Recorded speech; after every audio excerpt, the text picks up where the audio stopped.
कभी कभी जीवन की राहें हमें ऐसे मोड़ पर ले जाती हैं जहां कल्पना और वास्तविकता की सीमाएं धुंधली हो जाती हैं। ये कहानी ऐसी ही एक लड़की की है जिसका नाम था आरुषि। आरुषि एक उत्साही वाइल्ड लाइफ फोटोग्राफर थी जो जंगलों की रहस्यमयी दुनिया में खो जाना पसंद करती थी। कैमरा उसके हाथ में एक जादुई छड़ी की तरह था जो हर पल को अमर बना देता। लेकिन एक दिन उसकी ये जुनून उसे ऐसी जगह ले गया जहां से वापसी का रास्ता आसान नहीं था। ये सब उस दोपहर शुरू हुआ जब आरुषि एक घने जंगल में घुस गई। वहां की हरियाली, जंगली जानवरों की आवाजें और अनजाने पेड़ों की छांव उसे मोहित कर रही थी। वो एक दुर्लभ पक्षी की तस्वीर लेने के चक्कर में इतनी आगे बढ़ गई कि रास्ता भूल गई। शाम होने लगी थी। आसमान में बादल घिराए और अचानक तेज बारिश शुरू हो गई। पानी की बूंदें इतनी तेज गिर रही थी मानो आसमान फट गया। आरुषि के सारे कपड़े भीग गए, उसके बाल चिपक गए और ठंड उसकी हड्डियों तक घुसने लगी।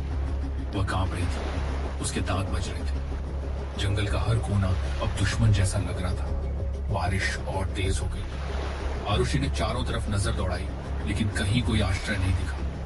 ठंड से उसका शरीर सुन्न होने लगा। तभी थोड़ी दूर पर उसे एक पुरानी झोपड़ी नजर आई।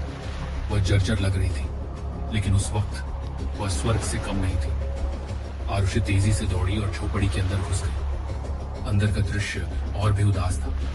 झोपड़ी खाली थी, सिर्फ एक पुरानी चारपाई पड़ी हुई थी और एक टेबल पर एक धूल भरी बोतल रखी थी। कोई इंसान नहीं, कोई जानवर नहीं, सिर्फ हवा की सनसनाहट और बाहर की बारिश की आवाज।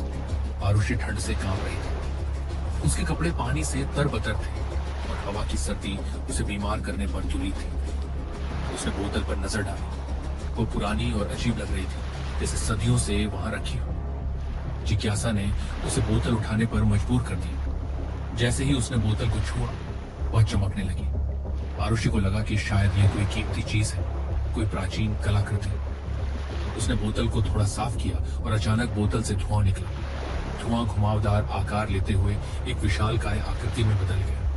वो एक चिन्ह था, लंबा, शक्तिशाली, आंखें चमकदार और आवाज गूंजदार। आरुषि डर से पीछे हट गई। उसे लगा कि यह कोई भूत है, कोई जंगली आत्मा। उसकी चीख जंगल में गूंज उठी, लेकिन जिन्न ने धीरे से उसका हाथ पकड़ा और उसे शांत किया। जिन्न ने खुद को नक्वाश समुदाय का जिन्न बताया, जो सदियों से बोतल में कैद था।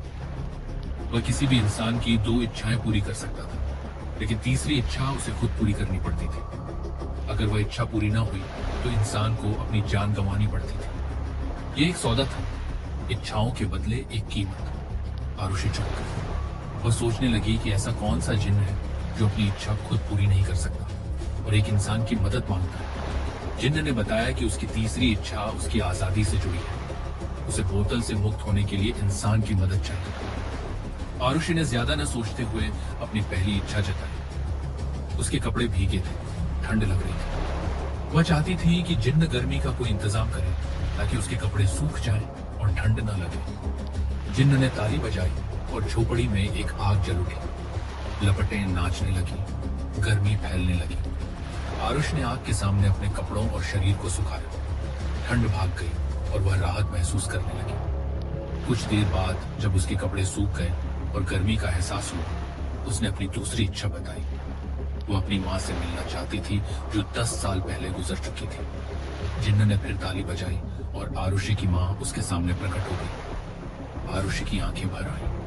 वो खुशी से रोने लगी। दोनों ने एक दूसरे को गले लगाया। आरुषि ने माँ को बताया कि ये जिन्न की शक्तियों का कमाल है। उन्होंने पुरानी यादें ताजा की, हंसी मजाक किया, दुख सुख बांटे। समय बीतता गया और अचानक जिन्न ने कहा कि समय खत्म हो गया। आरुषि ने पूछा कि क्या मतलब? जिन्न ने बताया कि उसने मिलने का समय नहीं मांगा था, इसलिए नियम के अनुसार सिर्फ आधा घंटा ही दिया गया था। अब माँ वापस चली जाएगी। आरुषि उदास हो गई। उसने माँ को गले लगाया और माँ गायब हो गई। आरुषि अब सतर्क हो गई। उसे लगा कि आगे की इच्छाएं सोच समझकर मांगनी होगी, लेकिन जिन्न ने उसे याद दिलाया कि उसकी दोनों इच्छाएं पूरी हो चुकी हैं। अब बारी उसकी इच्छा पूरी करने की थी। आरुषि ने कहा कि बताओ क्या करना है। जिन्न ने खुलासा किया कि एक नक्वाश जिन्न तभी आजाद हो सकता है जब कोई इंसान उसके साथ संभोग करे। आरुषि स्तब्ध रह गई। ये कैसी इच्छा थी? वो कभी ऐसा नहीं कर सकती। जिन्न ने चेतावनी दी कि अगर ऐसा न हुआ तो आरुषि एक दिन के अंदर मर जाएगी। दोनों की जान बचाने के लिए यह जरूरी था। आरुषि ने पूछा कि अगर संभोग किसी इंसान से ही करना है तो वह किसी और से क्यों नहीं कर लेता। जिन्न ने कहा कि जिसकी इच्छाएं पूरी की गई हो उसी के साथ संभोग से आजादी मिलती है।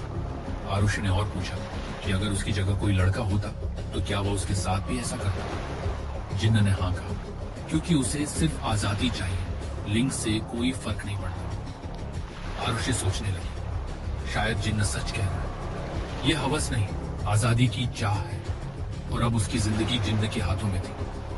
आखिरकार वह सहमत हो गई। पूरी रात वे दोनों संभोग में लिप्त रहे। झोपड़ी की दीवारें उनकी सांसों से गूंज उठी। आरुषि की चीखें जंगल में फैल गईं, लेकिन वहां कोई सुनने वाला नहीं था। रात की गहराई में वे एक दूसरे से लिपटे रहे, जुनून और मजबूरी का मिश्रण। सुबह हुई, सूरज की किरणें झोपड़ी में घुसी। जिन्न अब एक सामान्य इंसान में बदल चुका था। वह खुद को देखकर खुशी से उछल पड़ा। वह आजाद था, सदियों की कैद से मुक्त। आरुषि भी उसे देखकर खुश हुई, लेकिन तभी उसे कुछ अजीब महसूस हुआ। शरीर बदलने लगा और वह खुद एक जिन्न में तब्दील हो गई। आरुषि हैरान हो गई। गुस्से में उसने पूछा कि यह क्या हो रहा है, लेकिन अब इंसान बन चुका। जिन्न बोला कि उसे इस बारे में कुछ नहीं पता। वह झोपड़ी से निकलकर चला गया, जंगल में गुम हो गया। आरुषि अब जिन्न बन चुकी थी और वह बोतल में हमेशा के लिए कैद हो गई। असल में जिन्न ने पूरी सच्चाई नहीं बताई थी। जो कोई जिन्न के साथ संभोग करता वह खुद जिन्न बन जाता, और पुराना जिन्न इंसान। ये एक धोखा था, आजादी के लिए खेला गया खेल। अब आरुषि तभी आजाद होगी जब कोई उसे बोतल से निकाले और उसकी इच्छा पूरी करे। लेकिन कहानी यही खत्म नहीं होती। आरुषि की कैद की शुरुआत थी एक नई जिंदगी की। बोतल में कैद होकर वह सदियों तक इंतजार करती रही। जंगल बदलता रहा, मौसम आते जाते रहे, लेकिन बोतल वहीं टेबल पर पड़ी रही। क्या आप उस जंगल में जाना चाहते हैं? अगर आपको बोतल मिल जाए तो आप क्या करेंगे? नीचे कमेंट में बताना। अगर आपको हमारी मेहनत और यह वीडियो पसंद आई तो एक लाइक जरूर करें। ऐसी और बढ़िया बढ़िया वीडियो देखने के लिए हमारे चैनल को करें सब्सक्राइब और कमेंट में बताइए आपको वीडियो कैसी लगी। मिलते हैं अगली वीडियो में, तब तक के लिए बाय।